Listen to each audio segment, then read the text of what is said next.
Unang-una nakatulong ako sa neighborhood. Nag-feasibility study ako dito. Inalam ko kung ano yung makakatulong muna sa neighborhood natin. Knowing na marami po tayong doctors, marami tayong nurses, marami tayong nasa medical field dito. Nakikita ko yung kailangan yung sense of urgency na kailangan ma-provide yung mga masusuot nila agad-agad.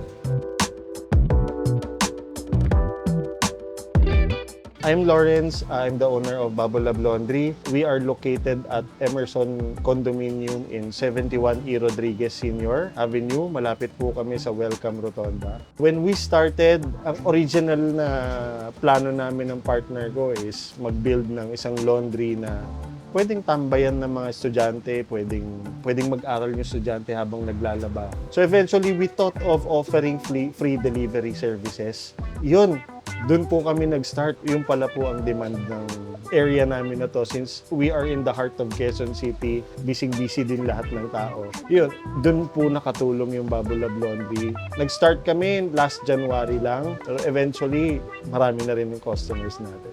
Sobrang helpful ni Bulya Crave kasi nung pinasok namin to, wala po talaga kaming idea sa business na to. Nilapitan namin si Bulya Crave. Originally, seminar kami sa Tandang Sora. Umabot pa kami nag-seminar pa kami sa Rizal para lang maulit, para lalo namin maintindihan. Binigyan niya kami ng idea kung magkano yung kailangan namin puhunan, kailangan namin kung paano kumita doon sa business. Very helpful sila. Tinulungan nila kami sa installation, tinulungan nila kami mag-build ng buong shop. Even the idea nung kung ano yung magiging itsura ng shop, sila yung tumulong sa amin. They even helped us when it comes to marketing. Bulya Crave kasi nag-extend sila ng services nila over the warranty na ino-offer nila. May case na nangyari sa akin dito na nagkaroon kami ng pest problem. May mga daga na pumasok sa machines, pinutol yung mga wiring ng machine. Hindi sila nagdalawang isip na tulungan kami para ma-repair yung mga machine para mabalik sa pag-service. Very helpful naman si customer service ni Bulya Crave. Nung nag-uumpisa kami, siyempre matataranta ka kung bakit lumalabas yung mga errors na yun. Eventually, maliliit na problems lang pala siya na pag minessage mo si Bulya Crave, almost instant naman na nagre-respond sila.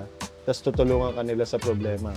I would say, malaki ang naitulong sa akin ni Bulya Crave. After ng pandemic, actually lahat naman may financial problems. I started as a VA, nagka-problemang income nung company namin.